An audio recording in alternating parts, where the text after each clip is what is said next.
me. I'm outside.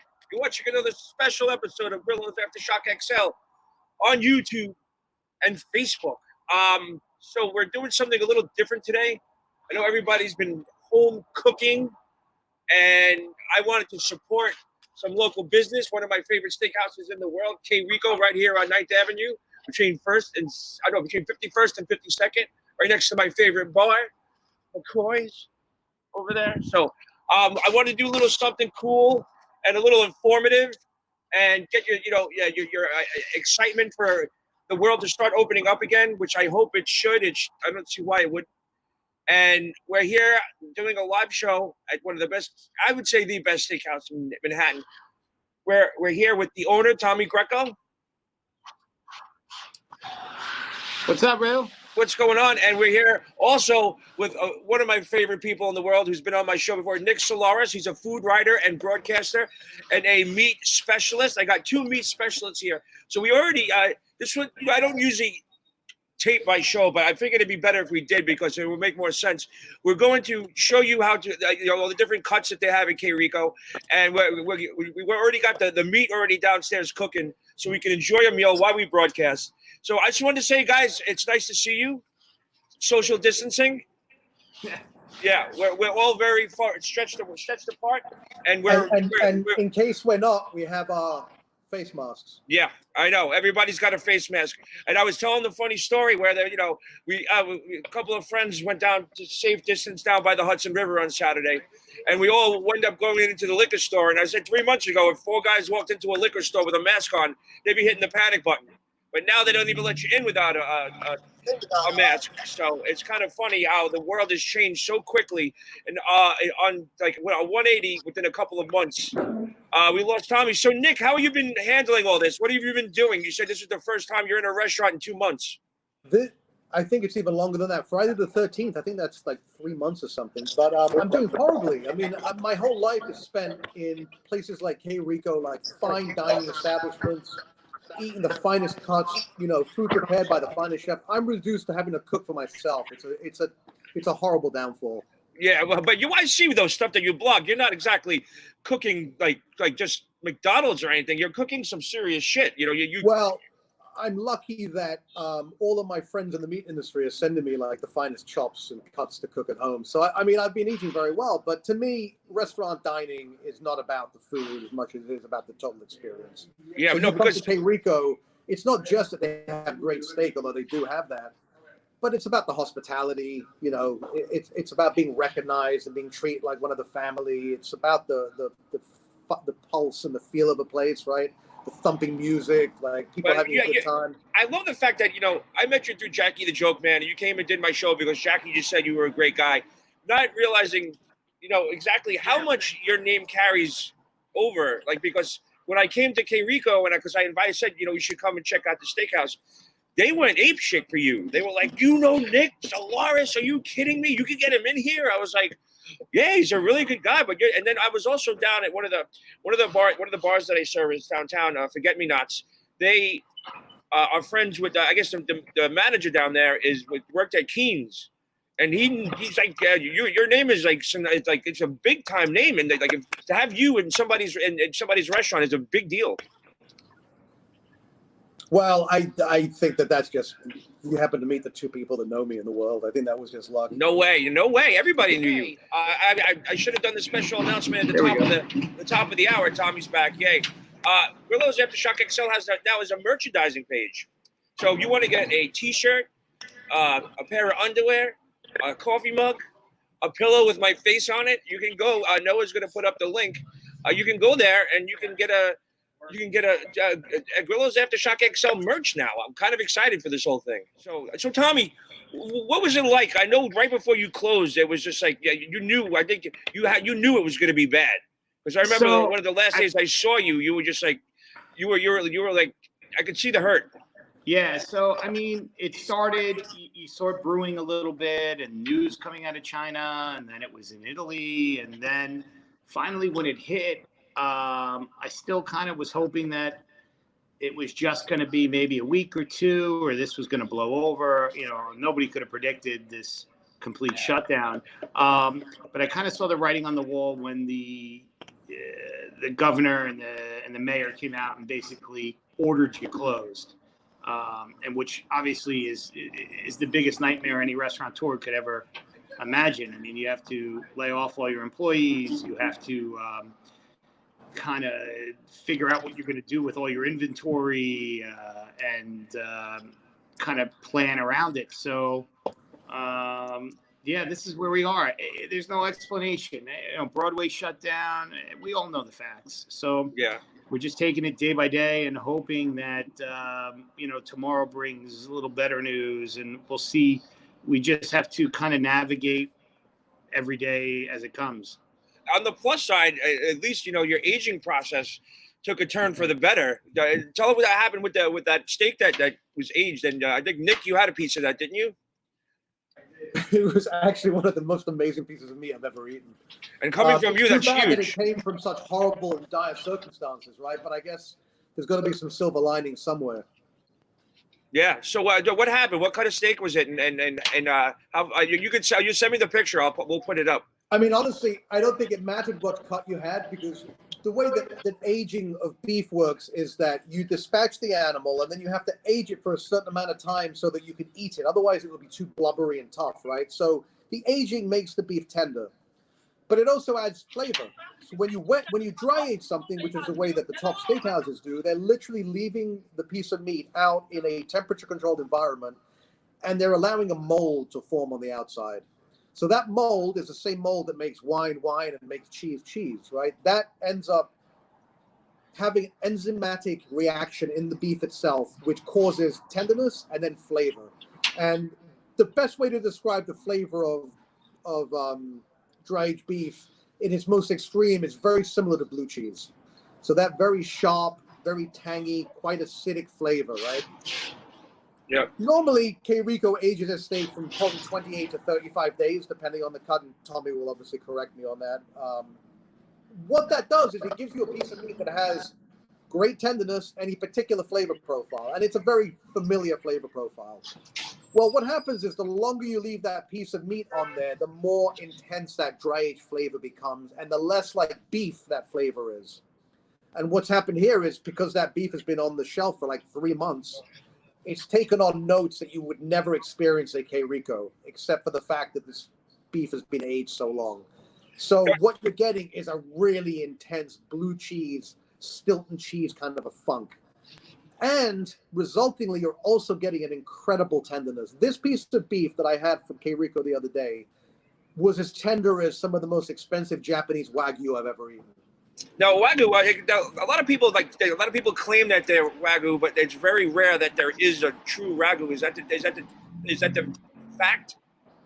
Well, all right. So the way that what Wagyu means, it means Japanese cattle. So that's a very specific designation. It's like saying you're an American. That can only mean one thing. It means that you are a citizen of America, right? So Wagyu could only be Japanese beef that was grown, reared, and dispatched in Japan. That is not as common as it is claimed on menus, because a lot of what happens is they'll bring that same cattle over here, breed it with American cattle, call it American Wagyu. That's not really Wagyu. Now, is that true that they massage the cows and they treat them? You give them, they drink beer and stuff like that? Is that? I mean, I've definitely seen that in my travels in Japan, but that's kind of that's very.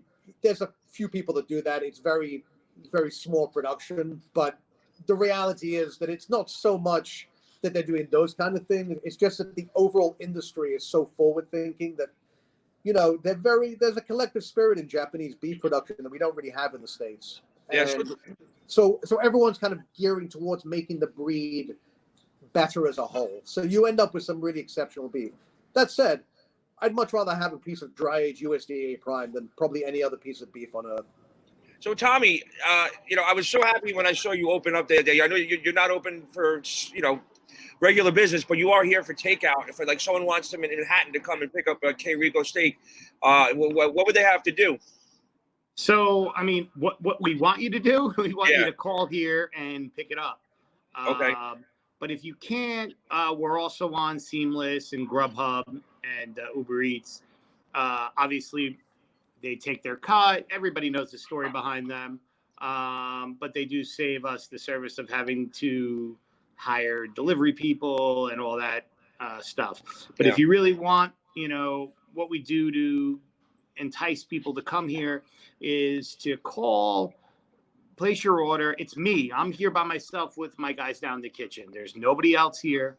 I pick out your steak and they give you a bottle of wine on me. So if you're going to order dinner for, you and whomever, your wife, your boyfriend, your girlfriend, your gumad, whoever, I got a nice bottle of wine for you.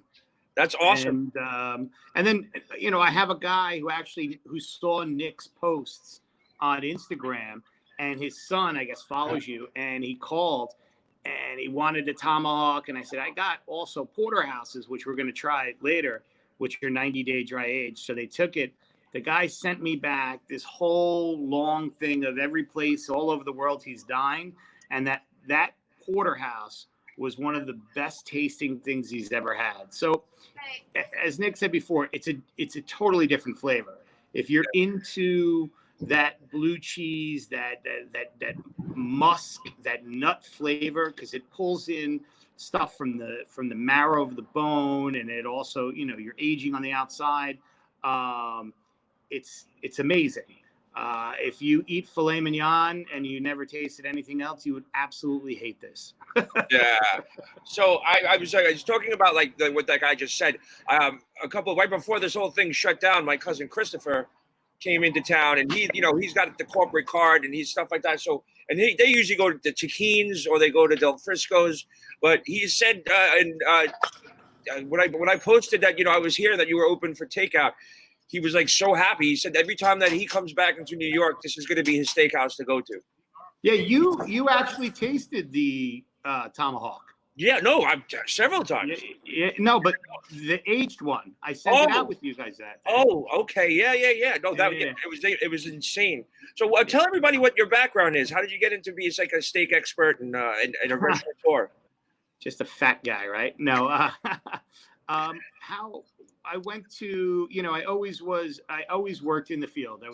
I started as a bar back at like 16. Bartended my way through college, got out of school. I went into finance and was a trader for a little while. And it wasn't for me. I was missing that. What I loved most is the hospitality business, the person-to-person contact. And I just didn't get that from selling and managing funds. It just didn't work.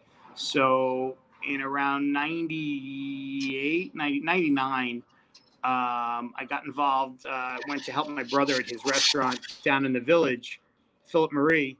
And basically I was bartender behind the bar running that. And then I went up and ran his other place called Posh, which is just, a neighborhood bar.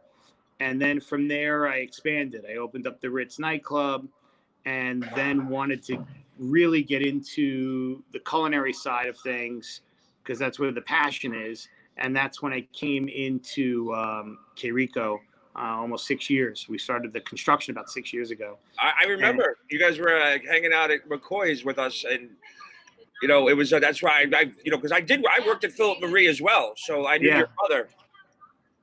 And so where that came was, you have to get involved with your suppliers, your vendors, everybody. You're going to farms, you're checking things out, and you're seeing what makes that taste. Why is it tender? Why is the fat ratio up? Why is it graded this way? And when you do it every single day, you get to know a couple of things. Yeah. So what I think we're going to do right now is I'm going to show everybody the little thing that we already ordered in the kitchen, and then we're going to probably, when we come back from that, I think we'll have food.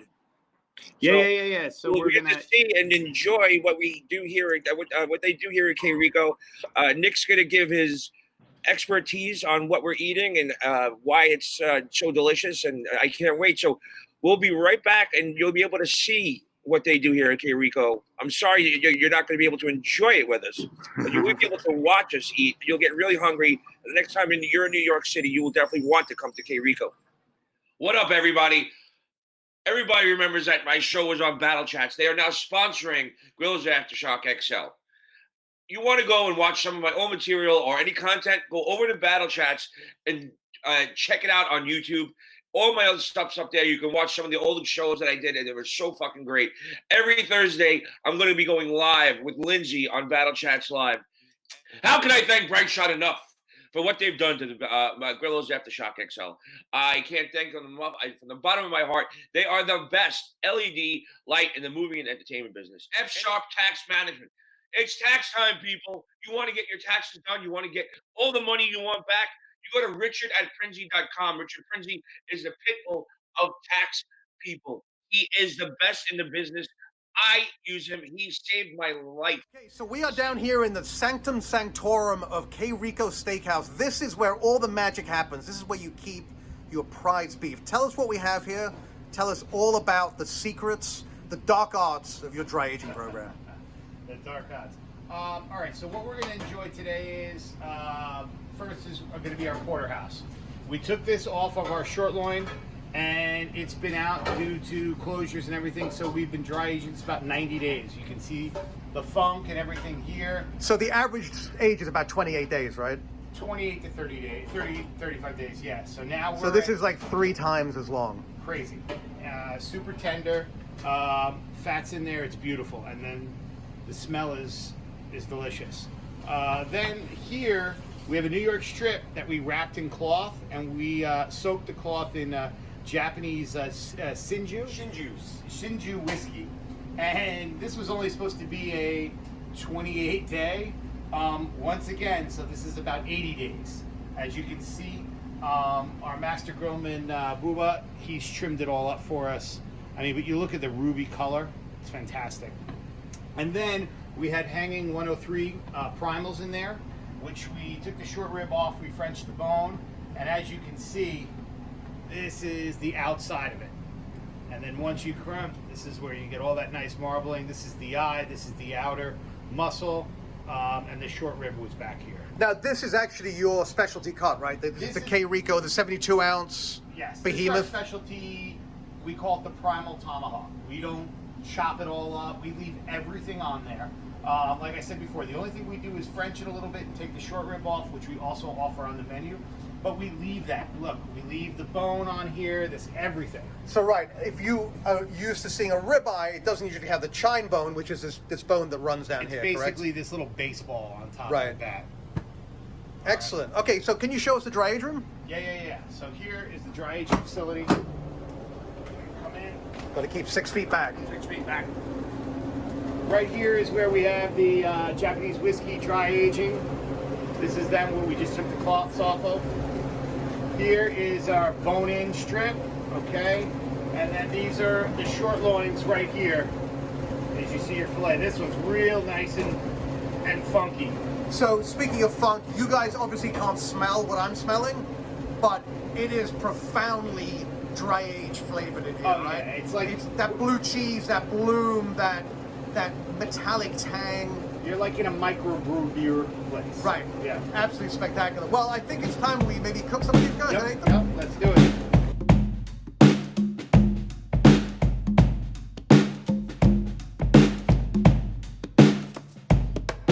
I wanted to show everybody what the proper preparation for the steak. Now you have the cut of meat. Now, if you have a cut of meat like this at home, this is the way you should do it. And I want them to go through step by step what happens. So we are socially distanced, 6 feet apart. Socially distanced, 6 feet apart. This is our master grillman head guy. This is Buba. He has been doing this for a very long time. As you can see, what he does is he starts off with some pepper, some rock salt, gets that going, then a little olive oil, okay? And then where he goes, we have a plancha grill, which is about 1.5 inch steel. He basically puts it right on top. And then for a little bit, going to do the same for the porterhouse. So you start them all off on the plancha? All off on the plancha. What we basically do is we're cauterizing all the ends of the steak. So then when we pull them off, right under the plancha, like right under the top there, that's the infrared clay plate where it gets really, really hot. So what happens, it cooks the steak, but it doesn't let any of that juice leave. There we go. Porterhouse. Would that be the equivalent of a cast iron skillet, more or less? Yeah.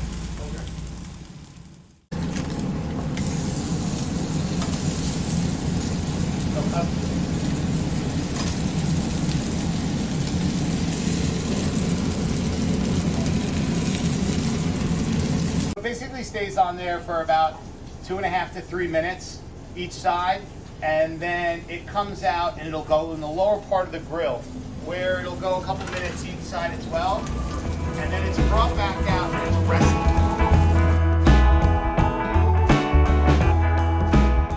And Sterling Salt is the best jeweler in the country. He can make anything. Look what he's done for me. Like he made it. Look, there you go. Look at that. Look how beautiful his artwork is. He can make anything out of silver and gold. And not only that, he has a catalog of amazing jewelry on sterlingsalt.com. You can pick something and he'll send it to you, or you can get in touch with him and he'll make anything out of silver or gold. He's unbelievable. Go to Prosecco Palms and find out what's the latest in everything. I know right now times is like, this is when Prosecco Palms comes into place because everybody's stuck at home. Go to Prosecco Palms and Alyssa Marie will take you somewhere else for a good 20 minutes. Look at that. Just look at it. I'm going to have so much fun making sweet love to that right now. So we're back. You guys saw what happened.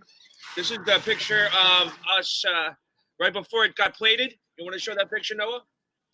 Those are the steaks that you just saw. They're all done nicely. We got Brussels sprouts with bacon, and we got these home fries are insane. We can see these right here. So we're at K-Rico on 9th Avenue between 51st and 52nd in Hell's Kitchen.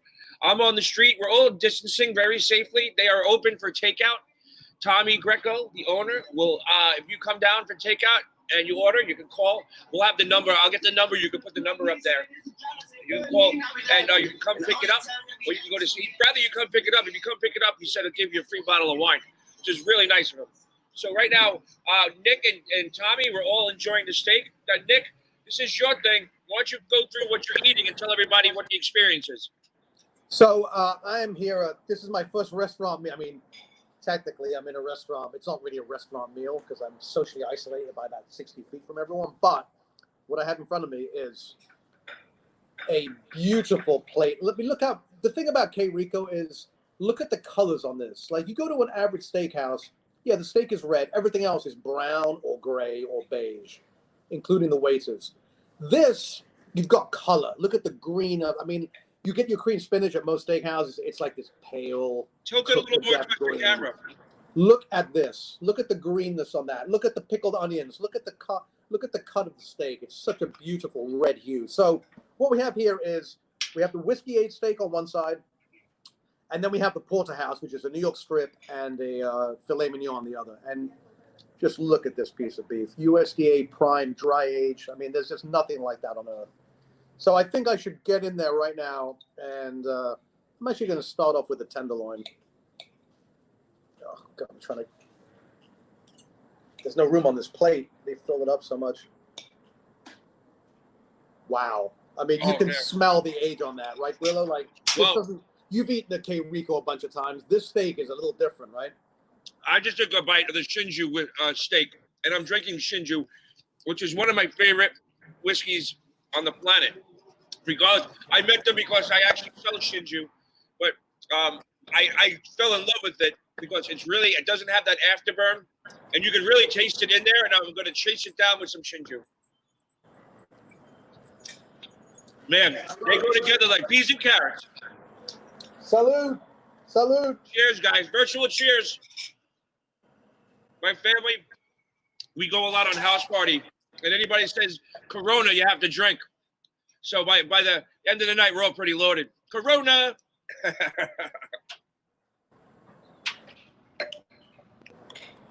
So what are you doing over there, Nick? Tell me what's going on.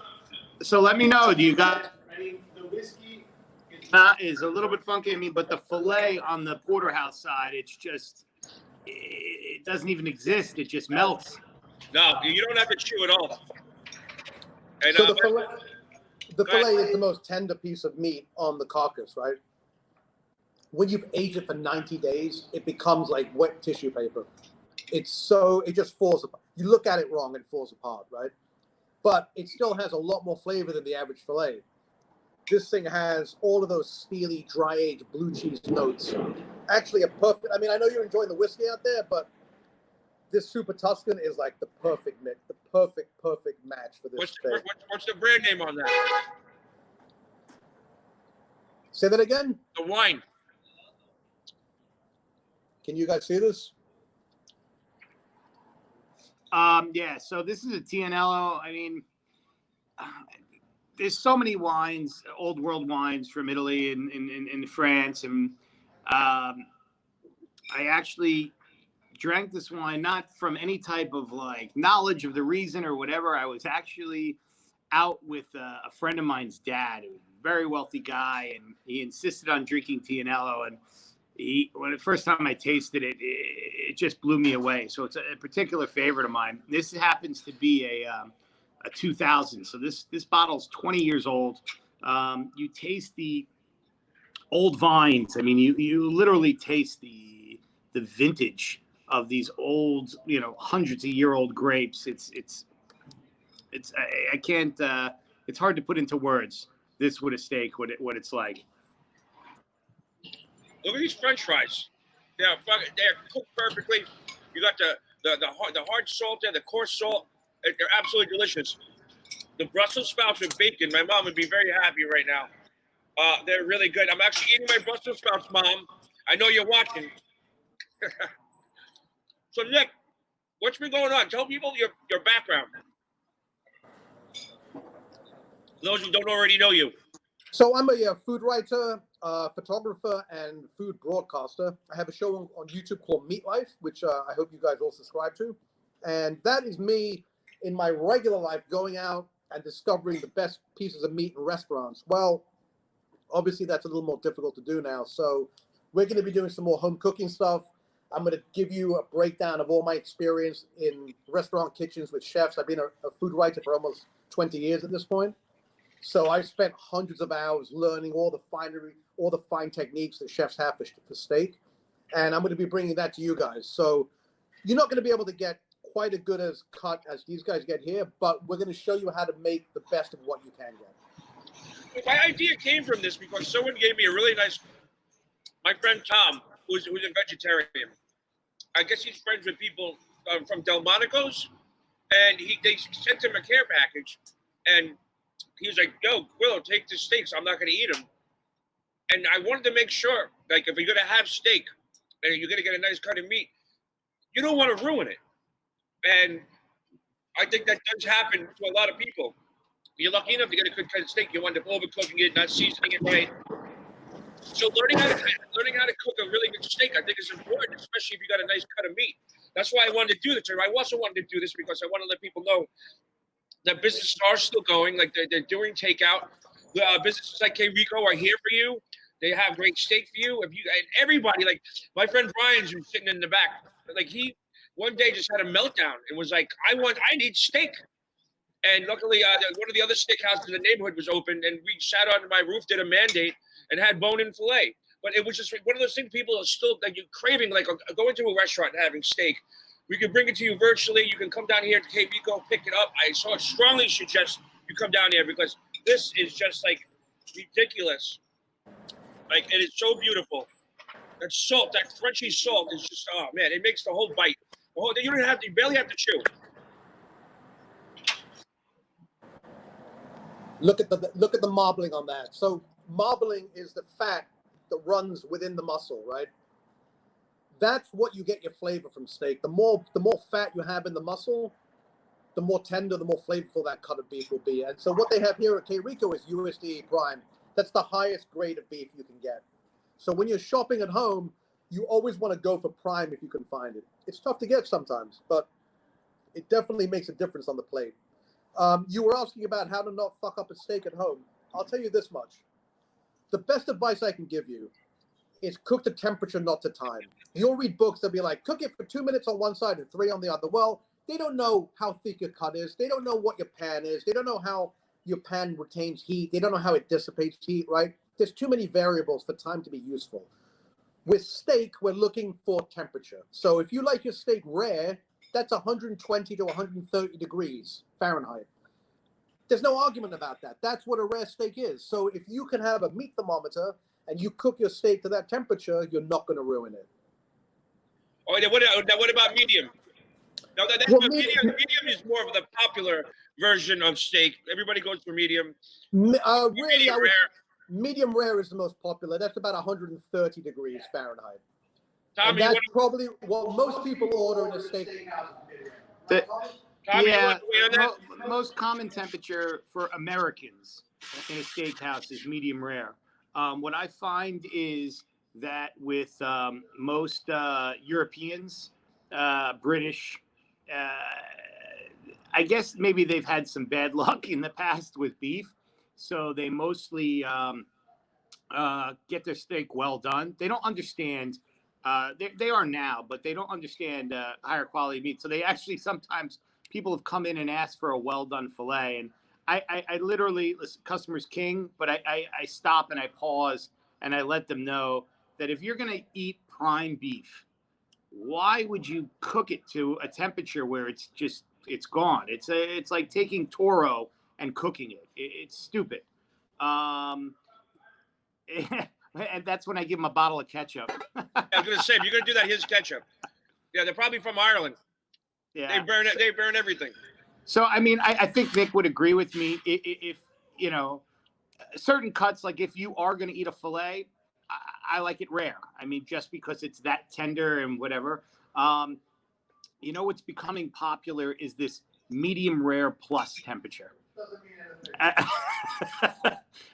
And when they ask me that, absolutely. You know, I say yes to everything. Can I get it medium rare plus? I said, absolutely. 1 plus or 2 pluses. Yeah, do whatever you want. But medium rare, that's the temperature you want to go for, because sometimes if you run the risk of overcooking, especially at home, you're going to fall into medium, and you'll still get a great steak. It'll be a light pink, but medium rare is where you want to be. So the other really important thing to remember when you're cooking is that steak has a carry-on temperature. So if you cook it to 120, after you've rested it, which you must do, you're going to gain about 5 degrees. So you always want to pull it about 5 to 10 degrees below what your actual your end result wants to be, right? And let's talk about resting for a second. So you have this piece of meat. It's got a lot of fat. It's very rich and flavorful, but you're putting this on in the case here, it's probably about a 2,000 degree boiler, a 2,000 degree broiler that they put it under, right? What happens when you're cooking steak is that you're really shocking that protein, and all of the liquids inside that steak are getting pushed to the outside. So what happens if you cook a steak that you've pulled off the grill and you slice into it, that pressure is going to force all of the liquid out. So you're going to lose all of the moisture of that steak by not letting it rest. And you've probably seen this, like as soon as you cut a steak, like suddenly the cutting board is all full of blood, it's not actually blood, but it's full of liquid, right? If you let that steak rest about as long as it cooks, all of those juices are going to redistribute inside the chop. And then when you slice it, each slice will have that juiciness. You can see it here. Like each piece of meat is succulent, right? Like you've retained that moisture. So resting is important. Cooking to temperature is important. Those are the real critical things that I can give you for steak cooking at home. Now, when you rest it, like, do you cover it? Is that, or you just leave it in the room? What I would recommend is you leave it. You can. It's called tenting, where you would put like aluminum or tinfoil over it, right? Yeah. I don't usually bother with that. I just keep it on a rack in a fairly warm part of the kitchen, like right next to the oven or something. Okay. But if you're doing a really big, like a prime rib with like 8 bones or 7 bones or something, that's something you would want to wrap because you're going to rest it for about 45 minutes. Wow. Tommy, yeah, of course you guys know all about resting. Yeah, I mean, that's what we do here. I mean, I explained, I guess you'll show the video later when we cook the steaks. I mean, how we sear it, we grill it, and then you have to rest. Like Nick said, it's like it's all this pressure. And the minute you cut it open, you release all the juice. It's like squeezing a sponge out, and you're letting all that flavor out. And you don't want to do that. So you want, when you rest it, you're letting everything, and don't forget, the steak continues to cook. You just want to let that juice stay inside the cut, and it keeps it almost marinated. The flavor's inside. And when when you go out, if you cut into a steak and at a restaurant and there's blood everywhere and all over the plate and it's leaking, whatever. They didn't rest the steak. They basically took it off the grill, threw it on the pan, and put it on your plate. How important is cutlery? Because I noticed that your knives are got a straight edge, and a lot of them have serrated edges. These actually started out as a serrated edge. Oh, okay. And, you know, one steak, the serrated went down. I have, it's cool. This guy's name's Mike, and he has a little truck, Mike Sharpening. He parks the truck in front of the restaurant, and he basically makes every single knife in my place. It takes him about an hour or two, like a razor blade. So one of the reasons I never ever want to hear anybody say my steak is tough because the knife isn't sharp enough, you know? Yeah, no, because I noticed that because I'm a knife maniac. I always have a knife on me, and I'm always particular because I noticed it wasn't serrated, and then it also went right through the meat without even a hesitation. The reason steakhouses have them is because you don't have to do anything to them. You don't have to keep sharpening them, right? So in terms of like long-term wear, they're kind of set and forget. You throw them out every few years. But what it really does is it kind of tears and rips the meat. A nice sharp blade like this will slice through the meat in a way that you want, but you have to keep sharpening the thing, so it becomes very labor intensive. It's funny that I did notice that because I'm a nut job when it comes to knives, and I just love the way it just sliced through. Because like the serrated, you're right, it rips through. It's sort of like like sawing a piece of wood. This went straight through, really cool. Like and I think it changes the texture of the meat. Like it didn't seem like it was like there's some couple of pieces hanging off. It was a straight cut. Mm-hmm. So I'm glad I noticed this. So, all right, I think we did a good show here today. I was happy that to see K-Rico, one of my favorite restaurants in the city, is open, and I hope that I'll do it. Noah, we'll get the number. You can put the number up there, and you can call in. They're doing. If you come in and see, ask for Tommy. We're gonna go old school Guinea here, just like Joe DiCandia used to do in Lenny's Clam House. Ask for Joe. You get a free wine. So you better come in. You ask for Tommy. He's gonna give you a bottle of wine. And I think it's a great thing you're doing for the community. Everybody needs steak. Everybody was waiting for you guys to open back up. I was, because I hated going anywhere else because it bothered me because I wanted to make sure that you guys get the business. And everybody else, we're all surviving. We're adapting. Come down and show your love to K-Rico. It's right here on 9th Avenue between 56th and 57th. You can turn around. You can see my neighborhood. We're right here in the heart of Hell's Kitchen. K-Rico is the best steakhouse in the tri-state area. It's worth coming down to check it out. If you get it, I'll let you eat dinner on my roof. How's that sound? You came down, you met your Grillos AftershockXL. I'll serve you on my roof. How's that? I'll do one. I'll do one up for Tommy. You order K-Rico, and you and no more than 3 people can go on my roof, and I'll serve it to you. Cool. Yeah. So that's going to last for 3 people, and then that's it. I just want to say, hey, thanks. I really appreciate both you coming in, Nick and Steve. This is awesome. Any little bit helps right now in this uncertain time. And like I said, if you have the resources, please come down, get dinner. Ask for me. Now you got a guy. You got a guy here. Yeah. It's always fun to know the owner. Area. And, we'll all get through this together. Stay safe, right? Yeah. Nick? Well, so definitely support K-Rico, support your local restaurants. Call them. Don't use the delivery services because they charge a huge fee. This is a time we really need to come together and support our local institutions like K-Rico. And you must have a local steakhouse in your neighborhood. Definitely go out and seek those places out. Please follow me. My YouTube channel is Meat Life. I have a bunch of shows and I got a bunch of new ones coming out. You follow me on Instagram, Nick Solaris. That's NickSolares. And on Twitter at NICK_SOLARES. Thanks, guys.